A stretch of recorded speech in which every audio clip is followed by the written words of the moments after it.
The gunshot that killed Eleanor's father echoed through the canyon, just as the sun began its descent over the New Mexico territory. And in that single moment, everything she thought she knew about her future shattered like glass against stone. Eleanor Hartwell stood frozen in the dusty street of Silver Ridge, watching as two men carried her father's body toward the undertaker's office. She was 21 years old, alone in a town where she'd lived for only 3 months, and suddenly responsible for a ranch she had no idea how to run. Her hands trembled as she clutched the worn fabric of her plain cotton dress, the same dress she'd been wearing when the sheriff knocked on their door an hour ago to deliver the news. A claim dispute, he'd said.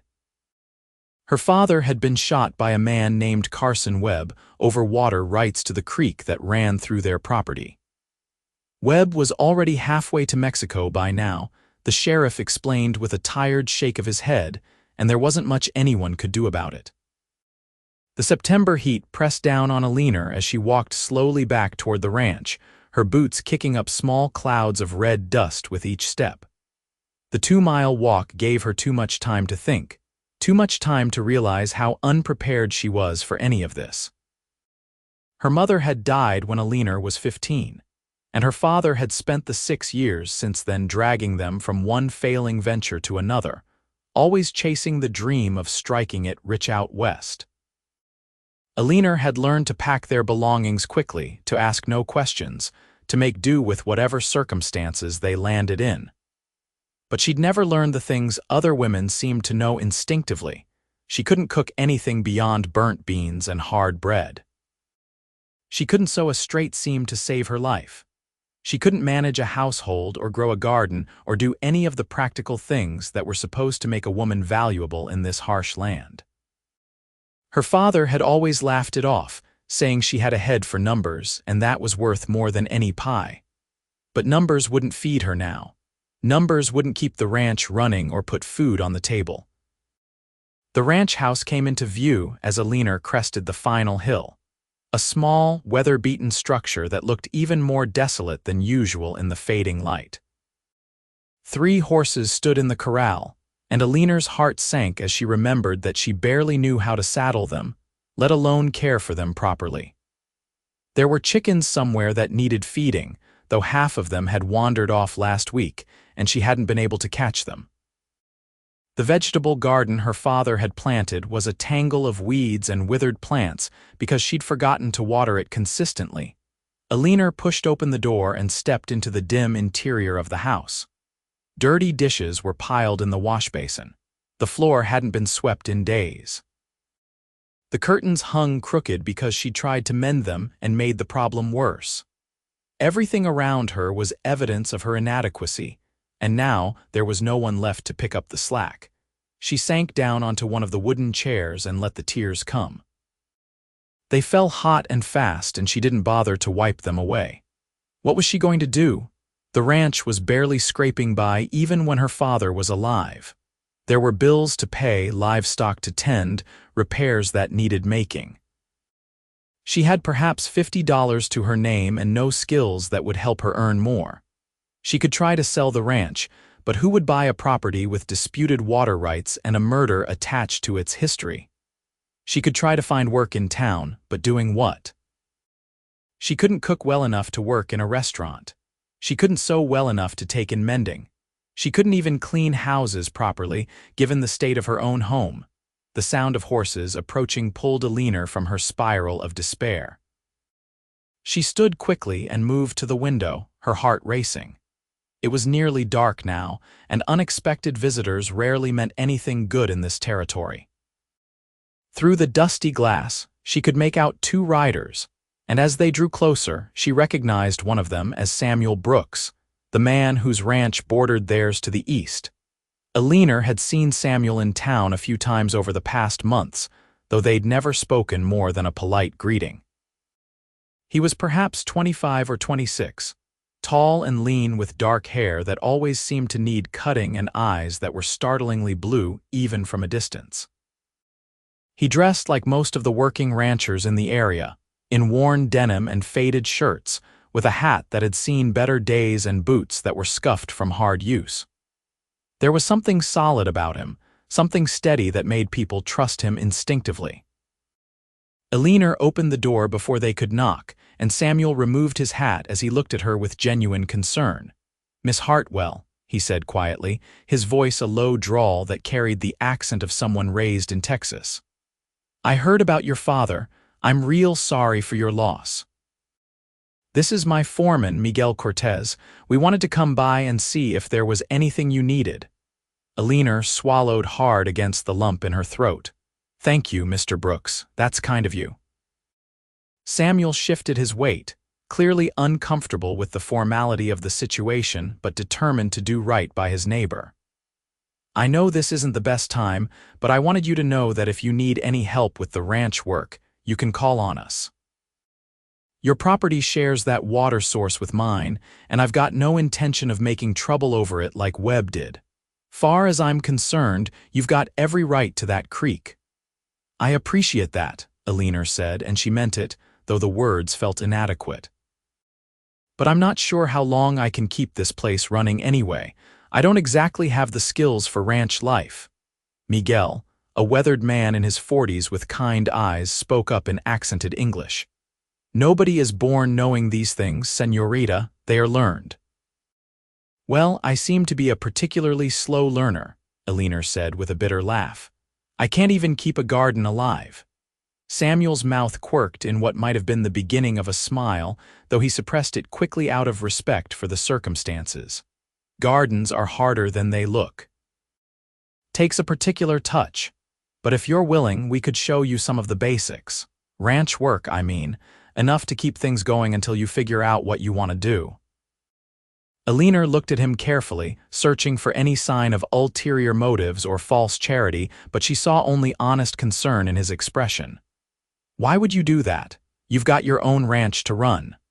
"Because it's the right thing to do," Samuel said simply. "And because I know what it's like to be in over your head. When my father died 5 years ago and left me the ranch, I barely knew which end of a cow was which. Had to learn everything from scratch, and I had help from good people. Seems only fair to pass that along." Something in his words, in the straightforward way he spoke them, made Eleanor want to trust him. She was so tired of carrying everything alone, so tired of failing at every task she attempted. Maybe it wouldn't hurt to accept help, just for a little while, just until she could get her bearings. "All right," she said quietly. "I'd be grateful for any help you can offer." That was how it began, on a September evening in 1883, with a simple offer of neighborly assistance that neither of them realized would change everything.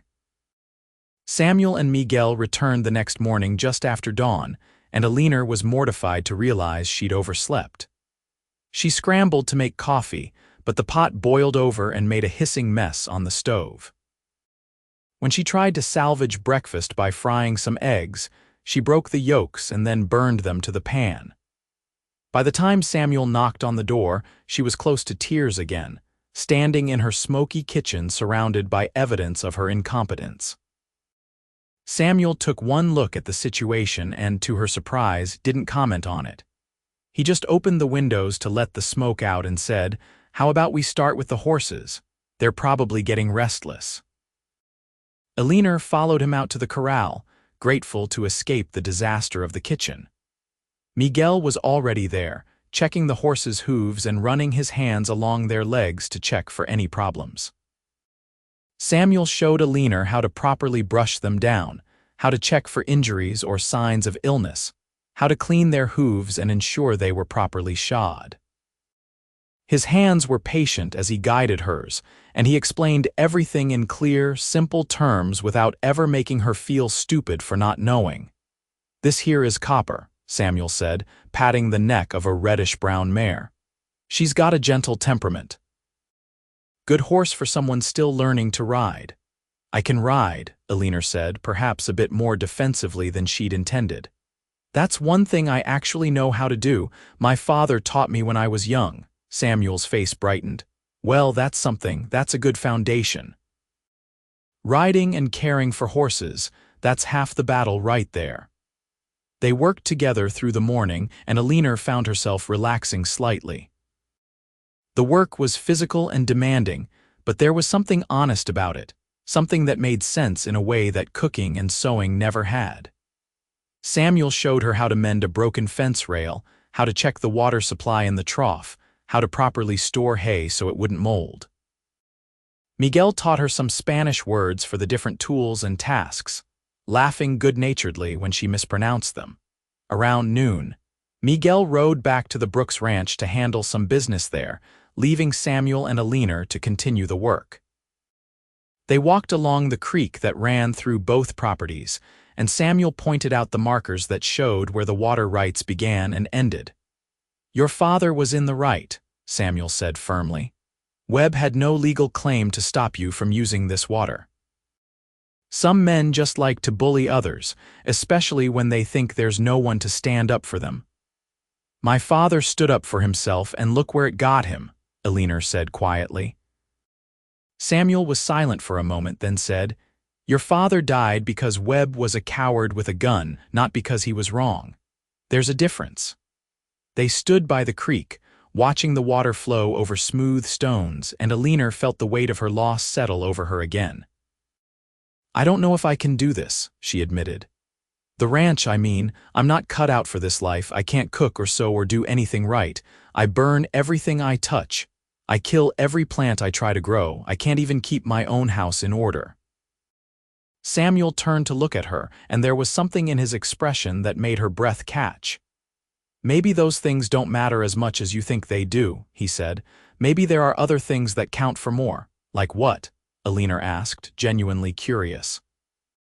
"Like courage," Samuel said. "Like the fact that you're still here, still trying, even though you're scared and grieving and overwhelmed. Like the fact that you're willing to learn, even when it's hard. Those things matter more than perfect biscuits or straight seams."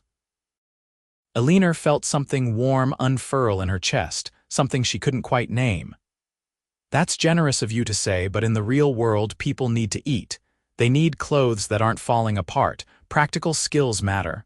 "They do," Samuel agreed, "but they can be learned or worked around. What can't be taught is heart, and you've got plenty of that." They walked back toward the house as the afternoon heat intensified, and Eleanor found herself glancing at Samuel when she thought he wasn't looking. There was something calming about his presence, something that made the world feel slightly less overwhelming. He moved with the easy confidence of someone completely comfortable in his own skin, and she envied that. She'd never felt comfortable anywhere, always aware of her shortcomings, always waiting for someone to point out everything she was doing wrong. Over the next 2 weeks, Samuel came by nearly every day, often bringing Miguel or one of his other ranch hands with him. They helped Eleanor repair the chicken coop and round up the escaped hens. They showed her how to properly care for the vegetable garden, though they all agreed it was probably too late in the season to save most of it. They taught her how to manage the basic finances of the ranch, how to negotiate with the feed store owner, how to keep records of expenses and income. Samuel was patient with her in a way that no one had ever been before. When she accidentally left a gate open and 2 horses wandered off, he didn't yell or berate her. He just helped her track them down and then showed her a better way to secure the latch. When she tried to help with branding and nearly burned herself, he calmly took the iron from her hands and demonstrated the proper technique again, his voice never rising above its usual calm drawl. Eleanor found herself looking forward to his visits with an anticipation that had nothing to do with the ranch work.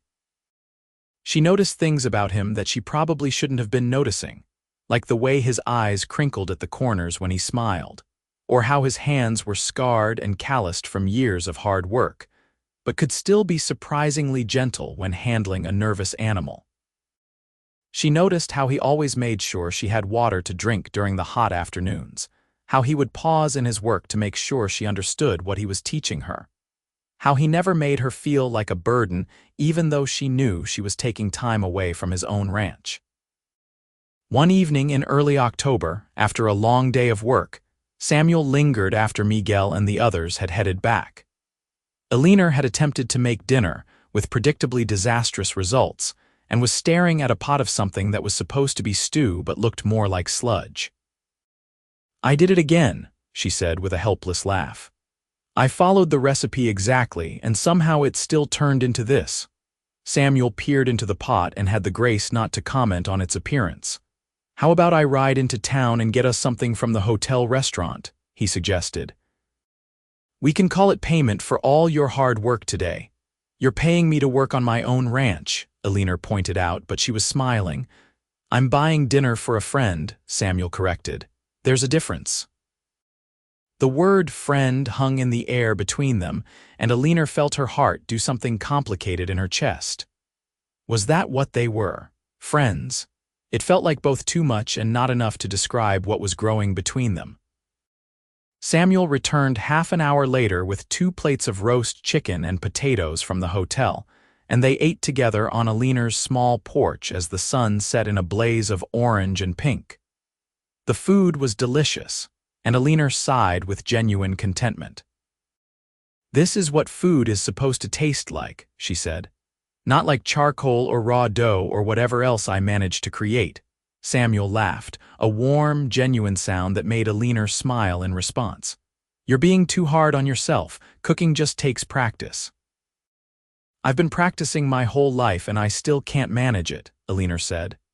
"My mother tried to teach me, but I was hopeless. I'd rather be reading or riding or doing almost anything else.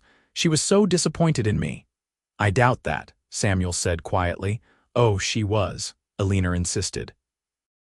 "She'd sigh every time I ruined another meal or tore another dress. She'd say, 'Eleanor, how are you ever going to be a proper wife if you can't even boil water?' And the terrible thing is, she was right. What man would want a wife who can't do any of the things wives are supposed to do?" Samuel was quiet for a long moment, and when Eleanor looked over at him, she found him watching her with an intensity that made her pulse quicken. "I think," he said slowly, "that any man worth having would care more about who you are than what you can cook." "That's easy to say in theory," Eleanor replied, trying to keep her voice light even though her heart was pounding. "But in practice, people need to eat, they need clothes, they need someone who can manage a household." "Those things can be managed," Samuel said. "You could hire someone to help with cooking. You could buy clothes instead of making them. There are solutions to practical problems. But there's no solution for being with someone who doesn't make you happy, someone who doesn't make you want to be better, someone who doesn't make you feel like yourself when you're with them." Eleanor's breath caught. "Is that how you feel?" she asked, barely above a whisper. "When you're with someone," Samuel held her gaze and something passed between them in the fading light, something electric and undeniable. "That's how I feel when I'm with you," he said simply. The words hung in the air, honest and unadorned, and Eleanor felt tears prick her eyes. No one had ever said anything like that to her before. No one had ever looked at her the way Samuel was looking at her now, like she was something precious, like her flaws didn't matter, like she was enough exactly as she was. "Samuel," she started, but he stood up and reached for her hand, pulling her gently to her feet. "I know this might not be the right time," he said, his thumb brushing across her knuckles in a way that sent shivers up her arm. "You're still grieving your father, still trying to figure out your life. But I can't keep pretending I'm just here to help with the ranch. I'm here because I want to be near you. I'm here because every morning I wake up thinking about seeing you, and every evening I ride home wishing I could stay longer. I'm here because somehow, in the space of a few weeks, you've become the most important part of my day." Eleanor's heart felt like it might burst from her chest. "I can't cook or sew or do anything right," she said, and she hated how her voice broke on the words, hated how vulnerable she sounded. Samuel stepped closer, still holding her hand, and with his other hand he gently brushed a strand of hair from her face. "But you make me happy," he said, his voice rough with emotion. "That's all that matters to me. You make me happy just by existing. You make me happy when you laugh at your own mistakes.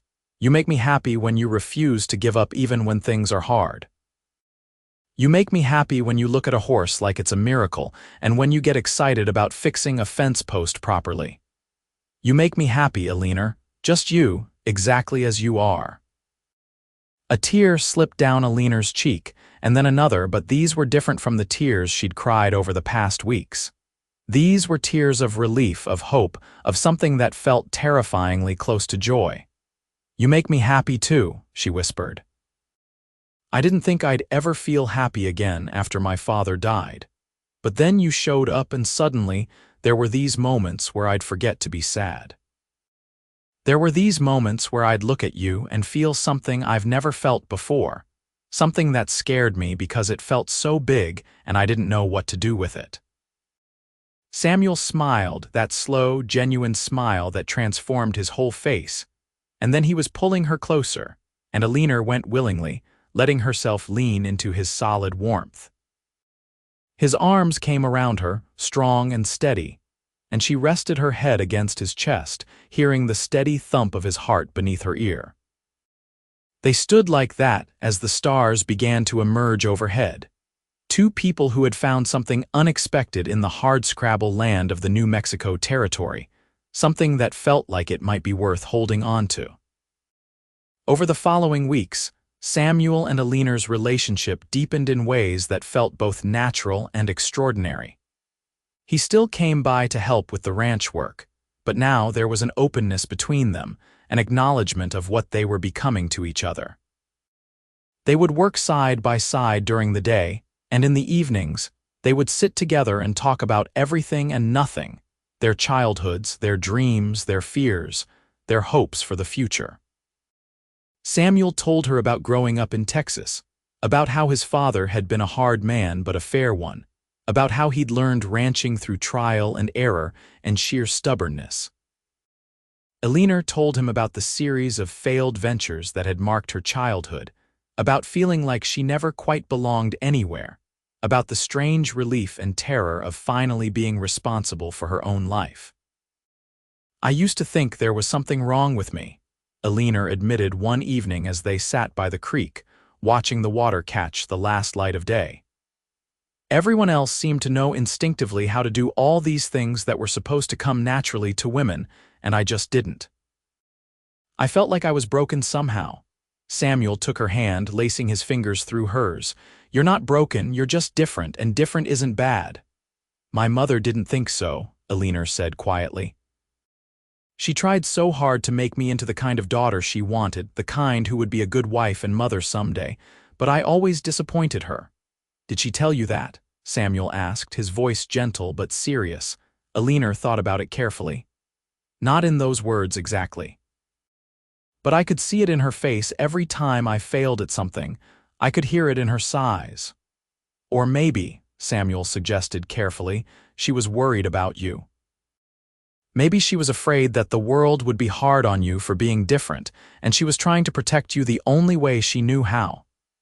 Eleanor had never thought of it that way before, and the idea sat uncomfortably in her chest. "Maybe," she conceded. "But it doesn't change the fact that I'm not good at the things I'm supposed to be good at." "Says who?" Samuel asked. "Who decided what you're supposed to be good at? You're good at riding. You're good at understanding animals. I've seen how gentle you are with the horses, how they trust you. You're good at numbers and record keeping. You've already organized your father's books better than he ever had them. You're good at not giving up, even when everything feels impossible. Those things count, Eleanor. They count just as much as cooking and sewing." His words wrapped around her like a warm blanket, and Eleanor found herself believing him, at least in that moment. Maybe she didn't have to be good at everything. Maybe it was enough to be good at some things and to keep trying with the rest. As October gave way to November, the air turned cooler and the landscape transformed into shades of gold and brown. Samuel started staying for dinner most evenings, and through a combination of his patient instruction and her determined effort, Eleanor slowly began to improve in the kitchen. She still burned things occasionally, and her bread never quite rose the way it should, but she managed to make a passable beef stew and her coffee became drinkable. "See," Samuel said one evening, taking a second helping of her stew, "you're getting better." "You're just being kind," Eleanor said, but she was smiling. "I know it's still not very good." "It's good enough," Samuel said firmly, "and it'll keep getting better." But even if it didn't, even if you burned every meal from now until forever, it wouldn't change how I feel about you." Eleanor's smile softened into something more tender. "How do you feel about me?" she asked, even though she thought she knew, even though she could see it in his eyes every time he looked at her. Samuel set down his fork and reached across the table to take her hand. "I love you," he said simply.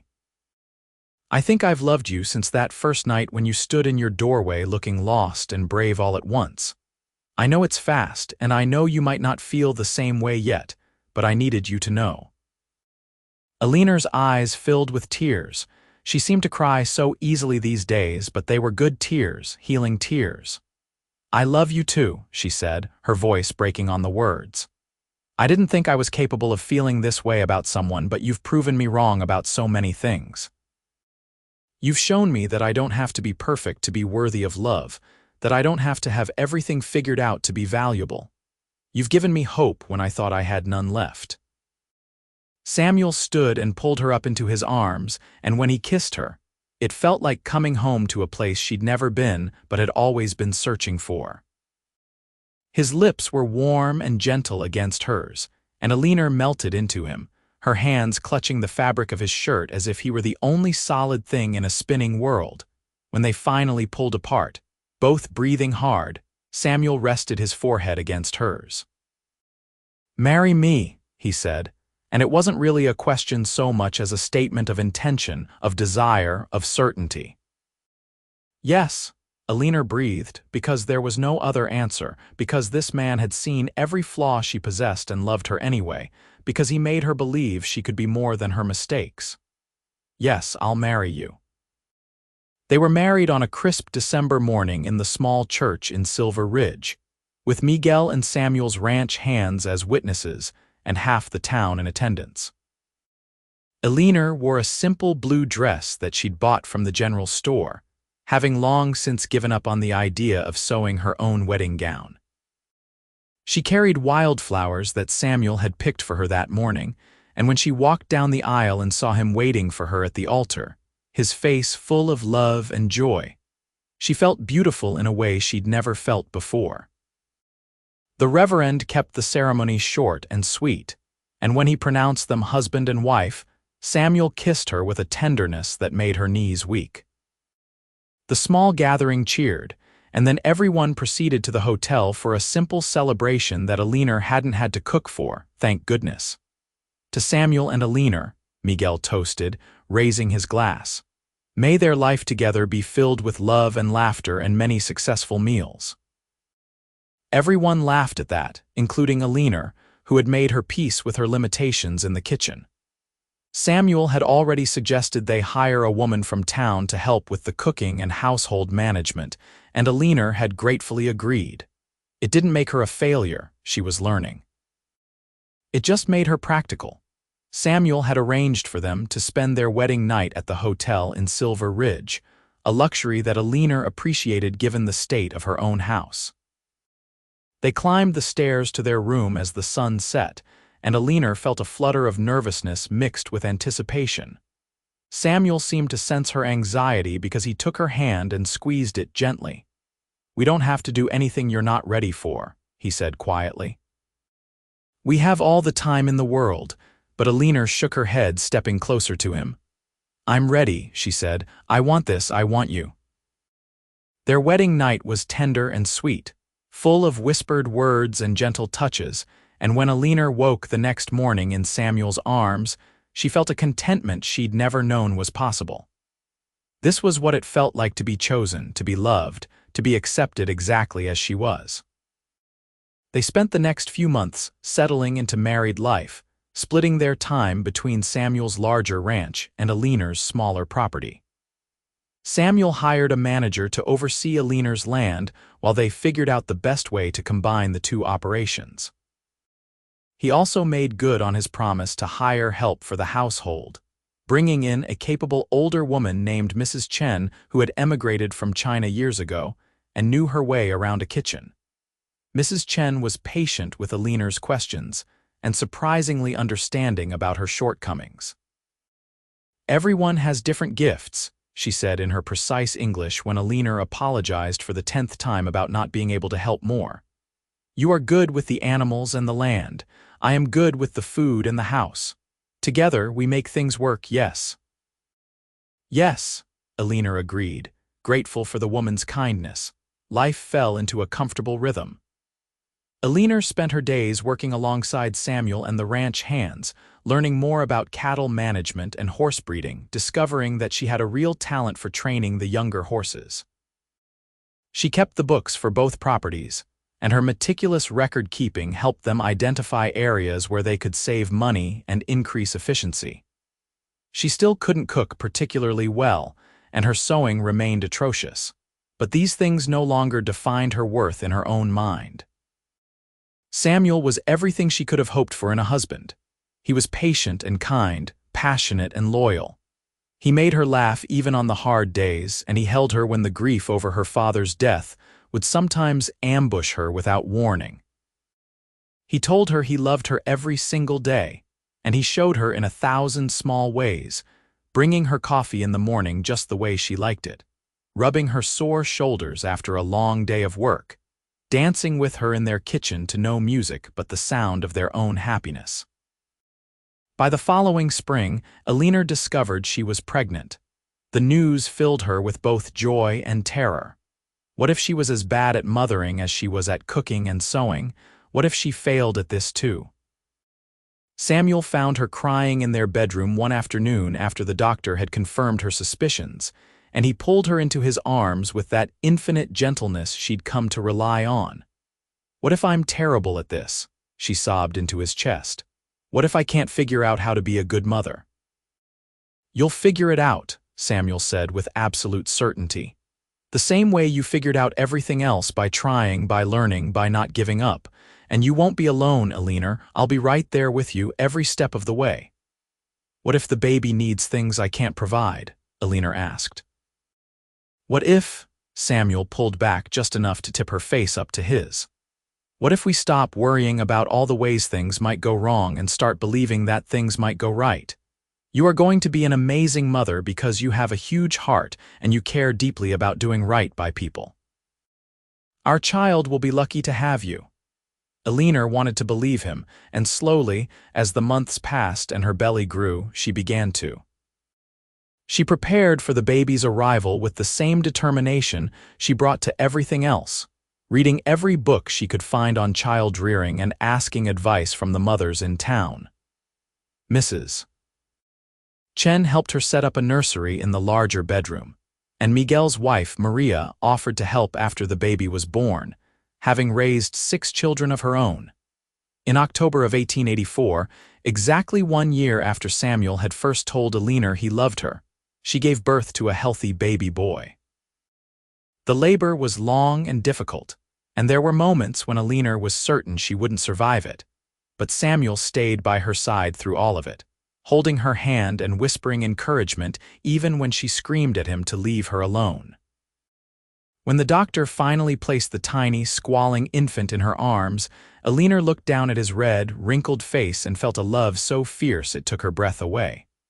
"Hello," she whispered, tears streaming down her cheeks. "Hello, little one." Samuel knelt beside the bed, his eyes bright with unshed tears as he looked at his wife and son. "He's perfect," he said hoarsely. "You're both perfect." They named him James after Samuel's father, and he was indeed perfect despite Eleanor's fears. She learned to nurse him, to change his nappies, to soothe him when he cried. She made mistakes, of course. She forgot to support his head properly a few times in those early days, and once she put his nightgown on backwards. But James thrived anyway, seemingly unbothered by his mother's imperfections. "See," Samuel said one evening as they watched their son sleep in his cradle, "you're doing just fine. Mrs. Chen and Maria are doing most of the work," Eleanor pointed out, but she was smiling. "You're doing the most important work," Samuel countered. "You're loving him. That's what matters most." As James grew from an infant into a toddler, Eleanor discovered that she actually enjoyed motherhood in a way she'd never expected. She loved watching her son discover the world, loved his delighted laughter when Samuel tossed him in the air, loved the way he would curl into her side when he was tired. She still relied heavily on help from Mrs. Chen, and Maria still struggled with the practical aspects of childcare, but James never seemed to notice or care. He loved her absolutely, the way children do, and his uncomplicated affection healed something in Eleanor that she hadn't even realized was broken. The ranch prospered under their joint management. Samuel's expertise combined with Eleanor's organizational skills proved to be a winning combination, and within a few years, they'd paid off all the debts on both properties and were even able to expand their herd. Eleanor became known in the territory as one of the best horse trainers around, with people coming from miles away to have her work with their difficult animals. In 1887, Eleanor gave birth to their second child, a daughter they named Mary. 2 years after that came another son, Daniel. Each birth was easier than the last, and Eleanor grew more confident in her abilities as a mother. She taught her children to ride almost before they could walk, and she passed on her love of numbers and reading, spending hours with them poring over books in the evenings while Samuel told them stories of his adventures as a young rancher.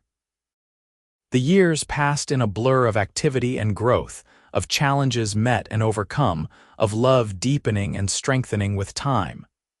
Eleanor never did become a good cook, though she could eventually manage a few basic dishes without disaster. Her sewing remained abysmal, much to Mrs. Chen's amusement. But these deficiencies became family jokes rather than sources of shame, and her children grew up understanding that everyone had different strengths and weaknesses, and that was perfectly all right. In 1895, when Eleanor was 33 years old, she stood in the yard of their ranch watching her 3 children play in the evening light. James was 10 now, a serious boy who loved working with his father and had his mother's head for numbers.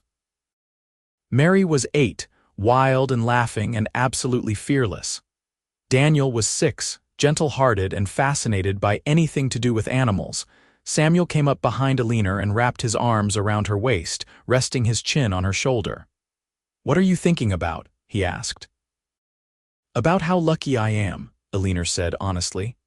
"About how different my life is from what I thought it would be that day my father died. I was so lost then, so certain I'd never be good enough at anything that mattered." "And now," Samuel prompted. "Now I know that I was looking for worth in all the wrong places," Eleanor said. "I thought I had to be able to cook and sew and manage a household perfectly to have value. But what really mattered was finding someone who loved me for who I actually am, not for who I thought I should be.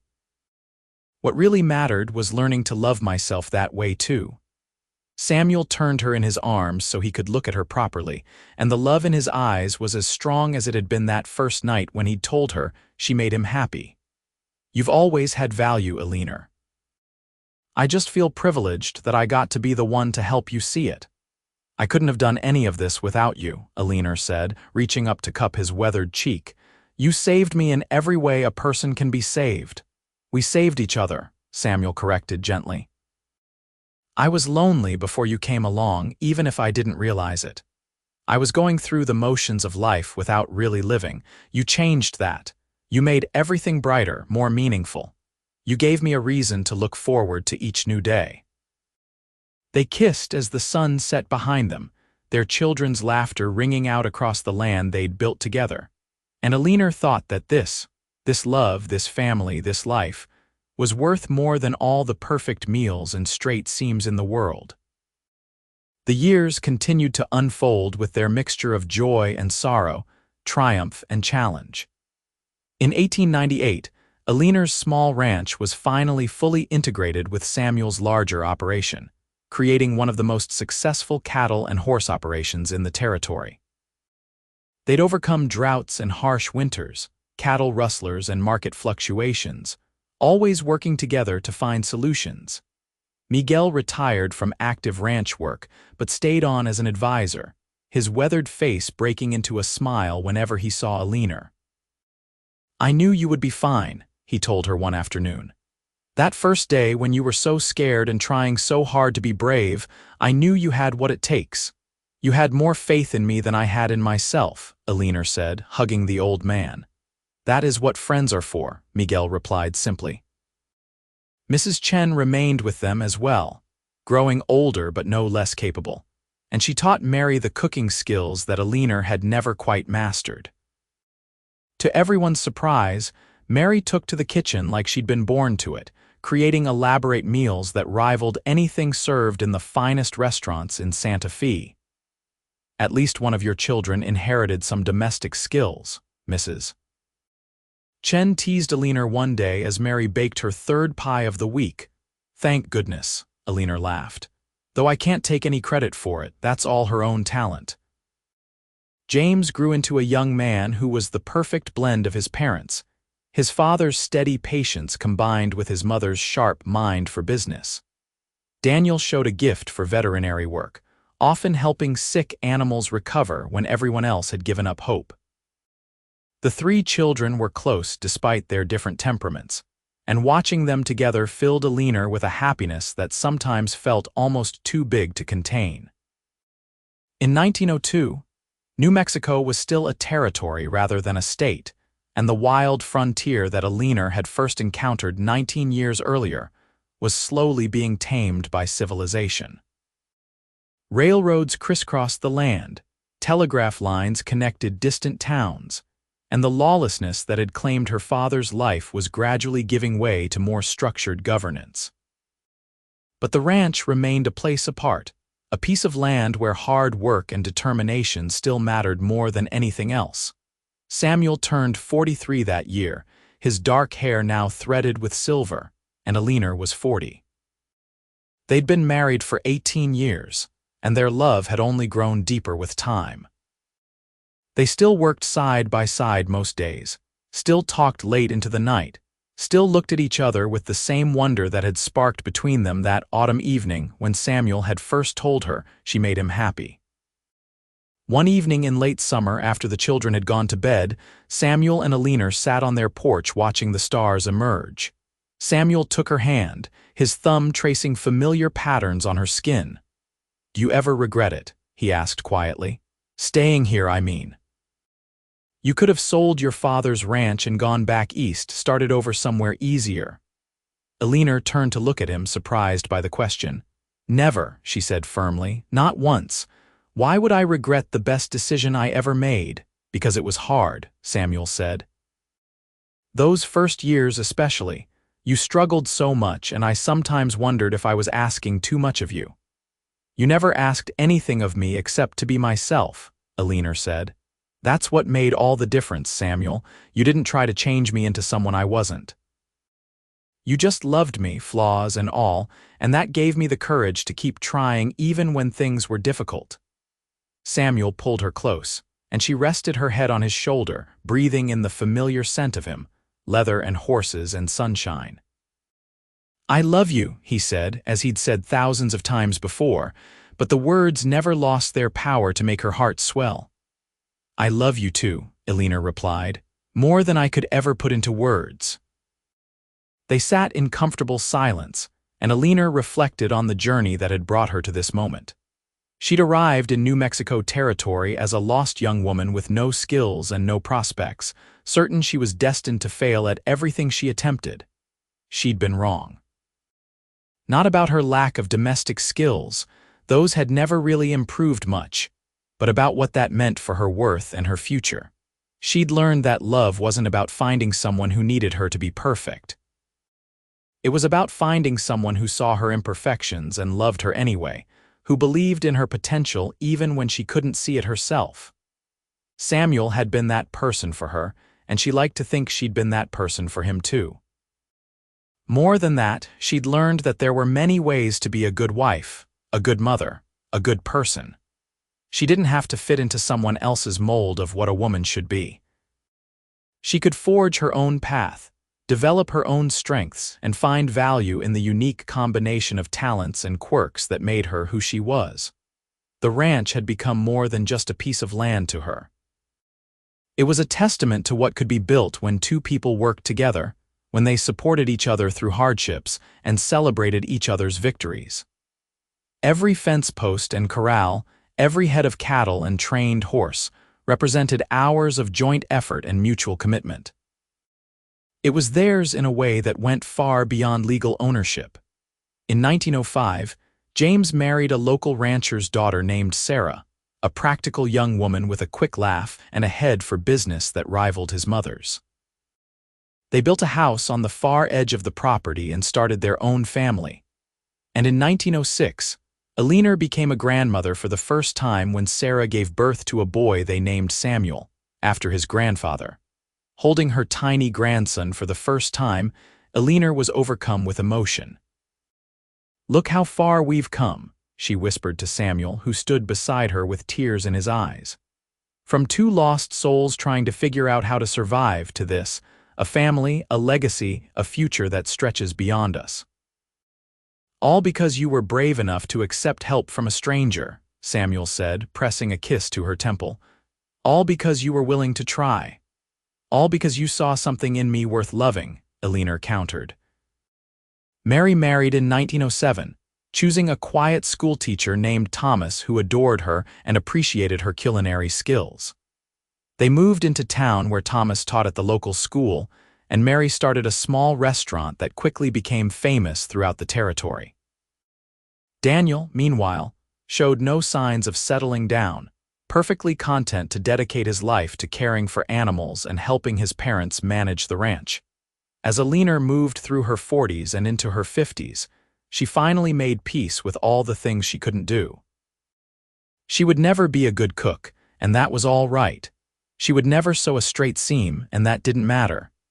She would never be the kind of woman who kept a spotless house or who knew instinctively how to arrange flowers or host elegant parties. But she was the kind of woman who could gentle a wild horse, who could look at a set of books and immediately spot where money was being wasted, who could stand beside her husband as an equal partner in building something that would last beyond their lifetimes. She was the kind of woman who had raised 3 good children who knew they were loved unconditionally. She was the kind of woman who had built a marriage based on mutual respect and genuine affection. She was the kind of woman who had taken a tragedy, her father's senseless death, and transformed it into something meaningful. On a cool autumn evening in 1910, Samuel and Eleanor sat together on the porch of their ranch house, just as they'd done countless times over the past 27 years of marriage. They were both graying now, their faces lined by years of sun and wind, their hands calloused from decades of hard work. But when Samuel looked at Eleanor, he still saw the frightened young woman who had opened her door to him that September night in 1883, and his heart still swelled with the same love he'd felt then. "I can't cook or sew or do anything right," Eleanor said suddenly, echoing words she'd spoken so many years before, but now her tone was teasing rather than despairing. Samuel smiled, knowing exactly what she was doing. "But you make me happy," he replied, completing the exchange that had become something of a private joke between them over the years, a reminder of where they'd started and how far they'd come. Eleanor laughed, that warm, genuine laugh that had the power to light up Samuel's entire world. "Still," she asked, "after all these years?" "More than ever," Samuel said seriously. "Every single day you make me happy. Every morning I wake up grateful that you chose to build this life with me. Every evening I go to sleep feeling like the luckiest man alive." Eleanor reached for his hand, and their fingers intertwined with the ease of long practice. "I'm the lucky one," she said softly. "You gave me everything I never knew I needed. You gave me a home, a family, a purpose.